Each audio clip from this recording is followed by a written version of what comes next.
Buenas noches, hermanos de Espacio Varón. Soy Diego Carpintero.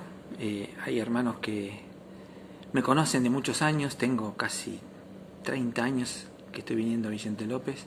Pero como hay hermanos que son nuevos y últimamente no estoy apareciendo mucho por esto de la pandemia, bueno, me presento. Hoy vamos a continuar con lo que venimos viendo en las últimas 2 semanas, que es el capítulo 4 de la Epístola de Santiago. Hace 2 clases atrás, Chicho, Eliseo Procopio, nos introducía en este capítulo 4 y nos comentaba que él tocó los primeros 6 versículos que nos hablaban de lo que es el adulterio espiritual, la raíz y los resultados o consecuencias de este adulterio. En esos versículos 6 primeros estaban explicados. Y él contaba también que en los 4 últimos, del 7 al 10, estaba la solución. Entonces la semana pasada Ricardo Ramos nos habló de las píldoras, que son ese remedio, esa solución bíblica para que podamos enfrentar a ese adulterio espiritual. Bueno, en la mayoría de las Biblias que tenemos, Reina Valera obviamente, se divide a estos primeros 12 versículos en 2 partes. Primero, del 1 al 10, que lo llaman la amistad con el mundo. La mayoría lo titula así. Sabemos que los títulos no son bíblicos, sino que están puestos por los hombres a posteriori, pero que sirven para guiarnos y para enseñarnos qué se habla en esos versículos, ¿no? Y los 2 últimos versículos, el 11 y el 12, lo titulan juzgando al hermano. Pero hay otras Biblias, en otras versiones, que nos hablan de nos meten a los 12 versículos bajo un mismo título. Y a mí me gusta mucho este título porque es someteos a Dios. Es decir, que de alguna manera los 12 versículos están interrelacionados entre ellos. Tienen todos que ver con el adulterio espiritual y la solución a este adulterio espiritual. Y probablemente lo que es este título, que es parte del versículo 7, que habló, una de las píldoras que nos habló Ricardo la semana pasada, es el título que tenemos acá, ¿no? Someteos pues a Dios, dice el versículo 7. Y yo creo que, y como dicen los hermanos, tal vez sea esta una de las preguntas, probablemente para mí es un versículo, es una píldora, vamos a llamarlo como lo llamó Ricardo, que resume a las otras 9 o a las 10 en total, ¿no? Someteos pues a Dios. Eso sería entonces el versículo o la parte del versículo que incorporaría, digamos, a la solución a todo este problema. Nos enseñaría cuál es la solución a todo este problema. Los versículos entonces que hoy vamos a ver son el 11 y el 12. Parece poco, pero hay muchísimo para hablar de estos versículos. Y hay mucha literatura escrita sobre este tema también. Mismo en la Biblia hay muchos textos que se refieren a esto. Vamos a leerlos. El versículo 11 nos dice: hermanos, no murmuréis los unos de los otros. El que murmura del hermano y juzga a su hermano, murmura de la ley y juzga a la ley. Pero si tú juzgas a la ley, no eres hacedor de la ley, sino juez. El versículo 12 nos dice: uno solo es el dador de la ley, que puede salvar y perder. Pero tú, ¿quién eres para que juzgues a otro? El juzgar a los demás, el murmurar sobre los demás. Qué tema interesante. Y este tema tiene una raíz, este problema tiene una raíz que está explicada en los versículos anteriores, en el versículo 6, que nos dice el versículo 6, Dios resiste a los soberbios. Y este es el gran problema para la murmuración y para el juzgar a otros, la soberbia. La soberbia que está no solo, ahora vamos a verlo, no solo en el mundo, sino en los creyentes también. Es un pecado y es un defecto en el cual pueden caer los hermanos también. Vamos a ver la definición de lo que es la soberbia. Soberbia dice que es un deseo y pretensión de superioridad sobre los demás, junto con un rechazo de sometimiento a Dios. Pretensión de autosuficiencia y autoexaltación. Esto por definición. Es decir, creerse más que los demás. Esto es muy común en el mundo, tratar de pasarle por encima a los demás. Yo quiero ser más, yo soy más, yo sé más. Y soy más inteligente, soy más conocedor y se lo quiero demostrar a los demás, aún pasando sobre su persona y sobre su opinión. Esto es la soberbia. ¿Cuál es el opuesto de la soberbia? Bueno, ahí mismo también lo dice, la humildad. Este pecado lo vemos en la palabra, por ejemplo, este fue el móvil que llevó a la desobediencia de Adán y Eva en el Edén. También fue un pecado de Satanás, la soberbia. Pero, como decía antes, el cristiano no deja de ser susceptible a este pecado. En 1 Timoteo 3:6, hablando de los ancianos, de los obispos y pastores, nos dice, no un neófito, no sea que envaneciéndose caiga en la condenación del diablo. Es decir, muchas veces uno de los motivos de la soberbia es la falta de madurez, la falta de experiencia. Por eso, entre otras características de un anciano, nos habla de eso, ¿no? de justamente como dice su palabra, una persona de experiencia, no un neófito. Por eso esta palabra tiene mucho que ver con lo que veíamos en 1 Juan, cuando hablábamos de los niños en la fe. No puede ser un niño de la fe alguien que tiene muy poco conocimiento de la palabra y muy poca vida de experiencia en cumplir o intentar cumplir con la palabra. No puede llegar a ser un anciano, por lo que dice la palabra, ¿no? Por la falta de experiencia, no un neófito, nos dice. ¿Por qué? Porque puede envanecerse y puede caer en la condenación del diablo. Al cristiano se le exhorta contra esta perversidad, ¿no? Por ejemplo, en Tito 1:7, fíjense, también hablando de los ancianos, pero no es solo para los ancianos esto es para cada creyente también, ¿no?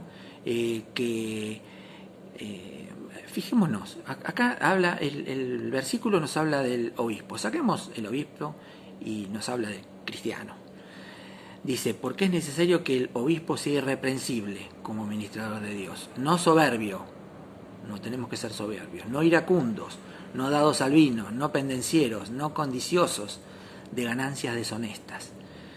Obviamente el anciano tiene que dar el ejemplo, según leemos acá, pero esto se da para todos los hermanos.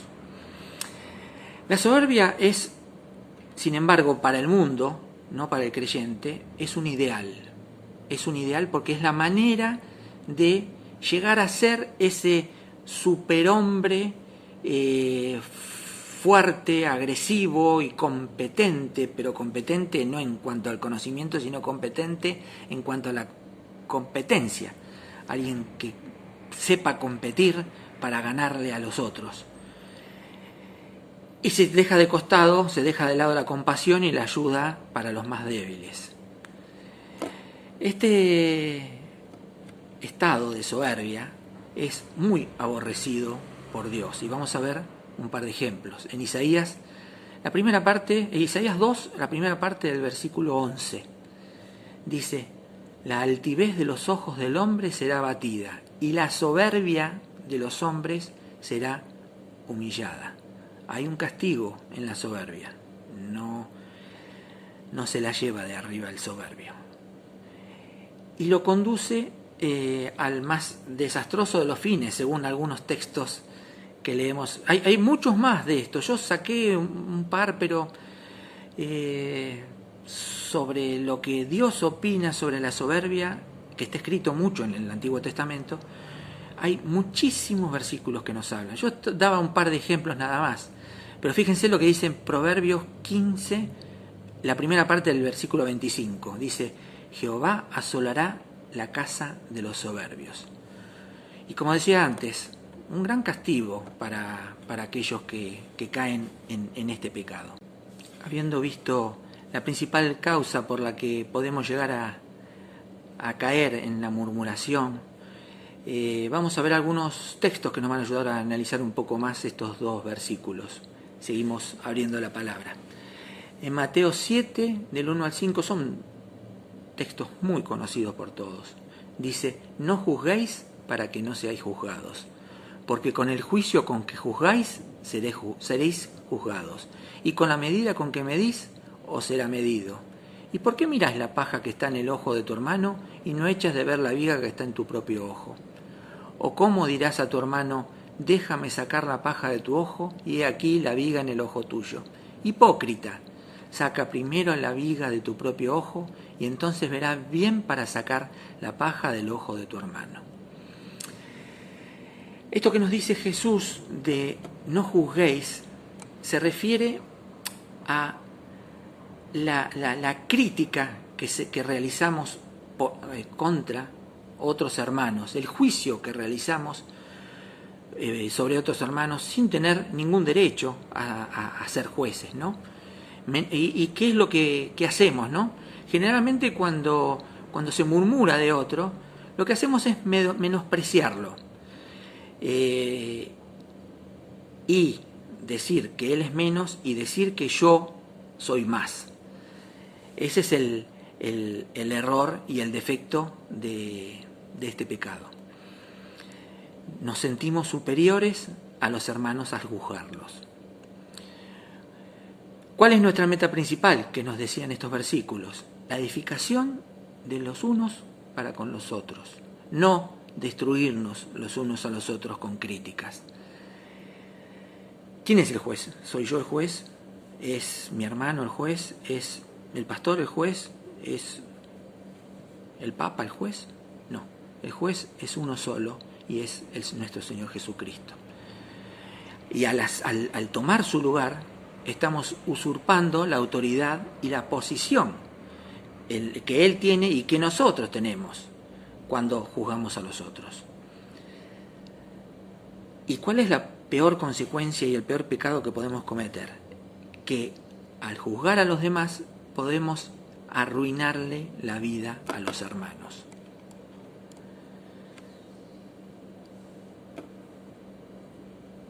Ojo, no hay una condenación directa a cualquier tipo de crítica. Yo pensaba en un ejemplo, como siempre decimos, ¿no? Hay críticas constructivas y críticas destructivas. Cuando voy a dar un ejemplo que se me ocurrió, yo pienso, por ejemplo, el Consejo de Ancianos ve que un hermano tiene un problema y trata de, está cayendo en un pecado y trata de hacerle entender que se equivocó. En ese caso no es un juicio, no es una forma de criticar maliciosamente, que es lo que estamos advirtiendo acá, que no se critica maliciosamente, sino que se está haciendo ver el error. Eso es una crítica constructiva y mansamente se le hace ver al hermano cuál es su error y cómo corregirlo. Eso es una crítica constructiva positiva. Pero lo que no podemos hacer es creernos jueces, creernos más que los demás, creernos que sabemos más que los demás y ser negativos para con la persona de un hermano. Con respecto a la ley, Mateo 22 del 37 al 40. El 37 nos dice: Jesús le dijo: amarás al Señor tu Dios con todo tu corazón y con toda tu alma y con toda tu mente. Este es el primero y grande mandamiento. Y el segundo es semejante: amarás a tu prójimo como a ti mismo. De estos dos mandamientos depende toda la ley y los profetas. El Señor Jesucristo acá está resumiendo toda la ley, todos los mandamientos en solo dos, que para él son digámoslo así, ¿no?, el resumen de todos los mandamientos, que es amar a Dios y amar al prójimo. Es así de simple. Por último, tenemos un texto en el que Pablo nos habla del amor que se demuestra demostrado a nuestro prójimo y que satisface plenamente a la ley. Romanos 13, del 8 al 10, nos dice: no debáis a nadie nada, sino el amaros unos a otros, porque el que ama al prójimo ha cumplido la ley. Porque no adulterarás, no matarás, no hurtarás, no dirás falso testimonio, no codiciarás, y cualquier otro mandamiento en esta sentencia se resume. Es decir, acá está diciendo Pablo que todos los mandamientos se resumen en: amarás a tu prójimo como a ti mismo. El amor no hace mal al prójimo. Así que el cumplimiento de la ley, ¿cuál es? El amor. Pero acá nos habla de amar al prójimo, y nosotros también estamos hablando del amor a nuestros hermanos, hacia nuestros hermanos en la congregación. Obviamente, están incluidos dentro del prójimo nuestros hermanos. Pero el tema de estos versículos que estamos viendo hoy es el daño que se puede crear o hacer dentro de la congregación. Y lo que debemos hacer, yo pienso, es un ejercicio, ¿no? Examinarnos a nosotros mismos, qué actitud tenemos nosotros dentro de la iglesia, qué actitud tenemos hacia los demás hermanos, hacia todos, desde los ancianos hacia los niños, hacia el hermanito nuevo, los hermanos de muchos años, los ancianos de edad y los más jóvenes, hacia todos los hermanos. ¿Qué conducta tenemos? ¿Cómo nos dirigimos hacia ellos? ¿Cómo los tratamos? No solo con malos dichos se puede tratar mal a un hermano. Con nuestras críticas y murmuraciones, ¿edificamos a los hermanos o los acongojamos? Esa es la pregunta que tenemos que hacernos. Entonces, yo les voy a dar un ejercicio que lo podemos practicar cuando Dios quiera que podamos volver a estar todos juntos, en comunión, en la iglesia, si Dios quiere que sea pronto. Y es este: cuando estemos a punto de decirle algo a alguien, cuando veamos algo que no nos gusta de alguien, callémoslo, y en vez de decirle algo negativo, veámosle algo positivo y digámosle algo positivo al hermano. Recordemos que la ley del amor de Dios es esto que estábamos viendo recién, ¿no? El amor, demostrar el amor al hermano. ¿Entendieron el ejercicio entonces? ¿Pensamos algo malo del hermano? No solo no se lo digamos, sino que digámosle algo bueno. Algo bueno, obviamente, sinceramente y de corazón, ¿no? Porque todos tenemos virtudes y todos tenemos defectos. Pero cambiemos, ese es el ejercicio, cambiemos un mal pensamiento hacia un hermano por un buen comentario hacia un hermano. ¿Qué nos dice acá? Que este ejercicio no solo va a beneficiar al otro, sino que nos va a nosotros con el tiempo a ir curando de la tendencia a encontrarle defectos a los demás. Poco a poco, y haciendo este ejercicio, vamos a sacarnos nosotros esa tendencia a criticar a los demás. y de esa manera vamos a aumentar la capacidad de obedecer la ley de Dios. Esto me hace acordar un ejemplo, ¿no? Uno cuando no conoce al Señor tiene muchos defectos.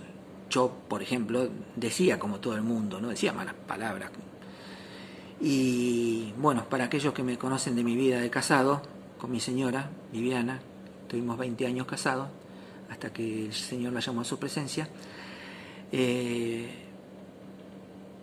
No solo la práctica de estar en la iglesia, sino la práctica de estar con una persona que no tenía la costumbre de decir malas palabras, a mí me llevó a no decir malas palabras.